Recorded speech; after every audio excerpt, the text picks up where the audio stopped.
나와 있는 화면은 한국감정원이라고 해서 제가 구글 사이트에서 한국감정원이라고 검색을 해서 이렇게 한국감정원이라고 나온 겁니다.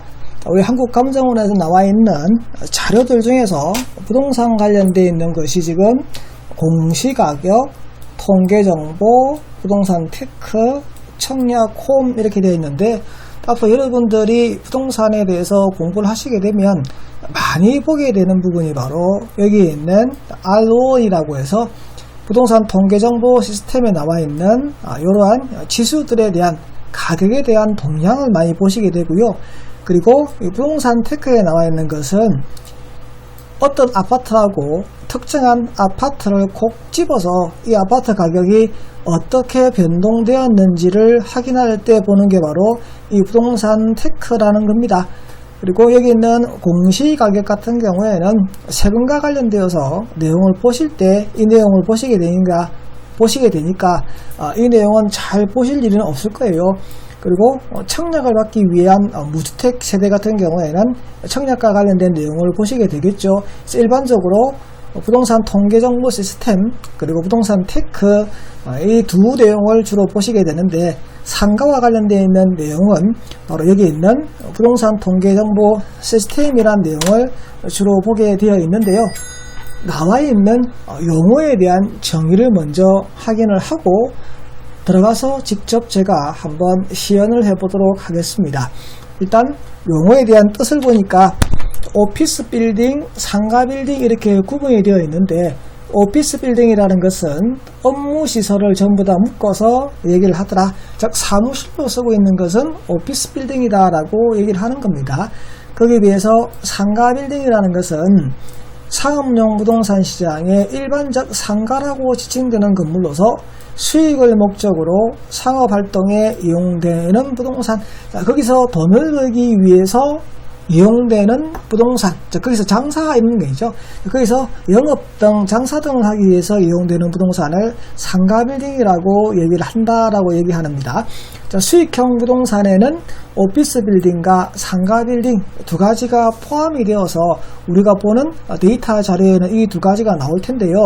실질적으로 상가 투자라고 얘기하는 것은 여기 있는 상가 빌딩을 얘기하는 것이고, 수익형 부동산 투자라고 얘기하게 되면 여기 있는 두 가지를 포함해서 얘기를 하게 되는 겁니다. 공실률은 비어있다는 얘기죠. 자가로 쓰는 것도 아니고 분양된 것도 아니고 그냥 비어있는 거예요. 분양했는데 분양이 안 됐어. 분양이 안 됐으면 자기가 쓰면 되는데 쓰지도 않아. 그냥 놔뒀어. 비어있어. 이게 공실률이라고 얘기하는 겁니다. 공실률이 높게 나온다는 얘기는 그 지역에서 상업활동이 높지 않다. 쉽게 말해서 그 지역에는 장사가 잘 되지 않는 곳이다. 투자 수익성이 나오지 않는 곳이다 라는 것을 대변하는 겁니다. 임대가격 지수의 기준 시점이라고 해서, 기준 시점은 2019년 4분기 4분기를 기준으로 해서 2020년 1분기, 2분기, 3분기, 4분기가 어떻게 변동되고 있는지를 수치로 말해주겠다라고 얘기하는 겁니다. 그러면 2019년 4분기를 100으로 잡았을 거예요. 그리고 1분기가 4분기보다 높은지 낮은지를 얘기할 겁니다. 상가시장이 좋다 그러면 2019년 4분기보다 높은 수치인 100, 110, 120 이렇게 나와야 되는 거고요.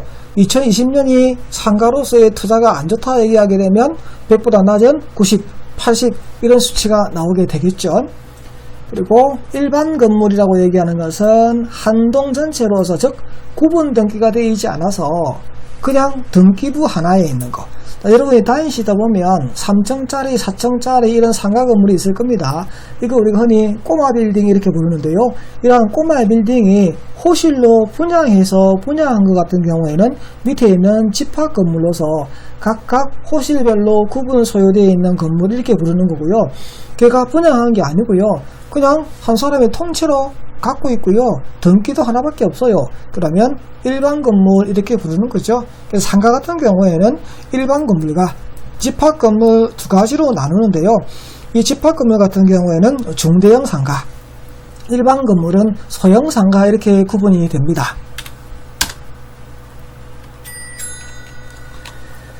순영업 소득이라고 해서 상가 투자를 하는 데 있어서 비용을 공제하고 남는 돈이란 개념인데요. 산출 방법에 보게 되면 유효조소득에서 운영경비를 뗄 텐데 유효조소득은 임대수익의 기타 수입이다라고 되어 있습니다. 그래서 우리가 상가를 투자하게 되면 주 메인이 임대수익이 있고요. 그게 따라서 부가적으로 오르는 게 우리가 기타 수입이라고 말하는데요. 보니까 주차, 해실, 임대 이런 비용들 얘를 우리가 기타 수입이라고 말한다. 그럼 주로 얘가 90% 이상 이렇게 될 거고 기타 수입이 10% 이렇게 되는 경우가 일반적인 경우입니다. 하지만 상가 건물에 따라서 이 비용이 엄청나게 많이 들어오는 상가도 있을 수 있습니다. 여러분이 차를 타고 다니시다 보면 교차로에 가보시게 되면 빌딩 건물 위에 광고판 있는 거 보셨을 거예요. 그 광고판 월 임대료 엄청나게 많이 받습니다. 그리고 거기에 휴대폰 송신 탑들이 있으면 그 휴대폰 회사로부터 받는 기지국 임대료도 상당하거든요. 이러한 비용이 오히려 높을 수도 있습니다. 하지만 일반적으로는 이러한 경우가 대부분이니까 임대 수익이 90% 된다라고 얘기를 하는 겁니다. 그리고 운영경비 같은 경우에는 여기 있는 이러한 비용들을 공제를 했다.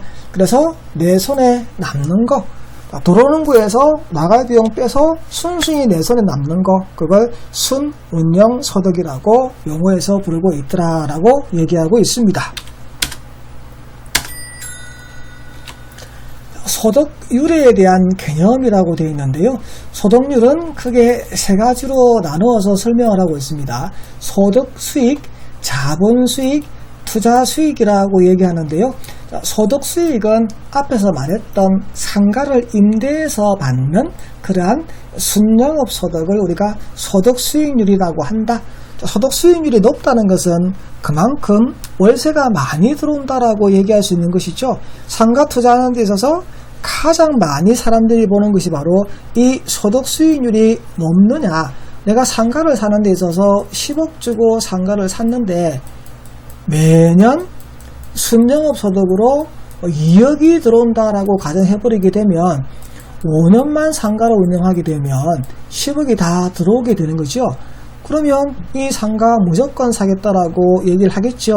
매년 수익률이 20%대에 달하게 되는 겁니다. 어떤 수익률만? 소득 수익률만 이렇게 되는 겁니다. 그래서 상가 투자인에서 가장 많이 바라보는 것이 바로 이 소득 수익률의 개념을 가지고 대부분 접근을 하게 되는 것이다.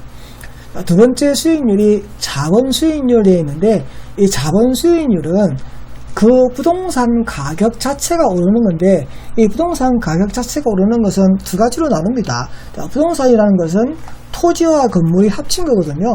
건물이라는 것은 처음 지어지고 나서 시간이 지나면 감가상각이라는 걸 통해서 가격이 떨어질 수밖에 없습니다. 하지만 토지는 감가상각이 되는 자산이 아닙니다. 그러면 가격이 현상 유지되고 건물은 감가상각에 대해서 빠지게 되면 둘 합한 가격은 당연히 내려가야 되는데 어떻게 자본 수익이 생길 수 있느냐? 즉 부동산 가격이 어떻게 오르는 거냐? 바로 토지 가격이 오르는 것이죠. 자, 처음 내가 상가를 샀을 때보다 양도할 때 팔 당시에 토지 가격이 더 높게 뛰어버려서 가격에 마진이 남는 경우인데 쉽게 말해서 내가 투자할 당시에는 그 상가가 있는 곳이 번화가가 아니었는데 내가 그 상가를 양도할 당시에 그 상가가 입지한 곳이 번화가 메인이 돼버렸어. 그러면 땅값이 평당 1,000만원, 2,000만원 하던 것이 평당 1억, 2억 이렇게 올라가 버리게 되겠죠. 그러면 그 부동산 자체에 의해서 남는 수익률, 그것을 우리가 자본 수익률이라고 얘기를 합니다. 자, 투자 수익률은 바로 1번과 2번을 합한 겁니다. 그래서 부동산 투자를 했는데 상가를 투자를 했는데 소득 수익률이 높게 나오든 자본 수익률이 높게 나오든 둘 중에 하나만 높게 나오면 투자 수익률이 높은 거니까 투자 가치가 있다라고 얘기할 겁니다. 이 두 가지 다가 없다 그러면 투자 수익률 자체가 높게 나오지 않으니까 투자할 이유가 없다라고 얘기를 하게 되겠죠.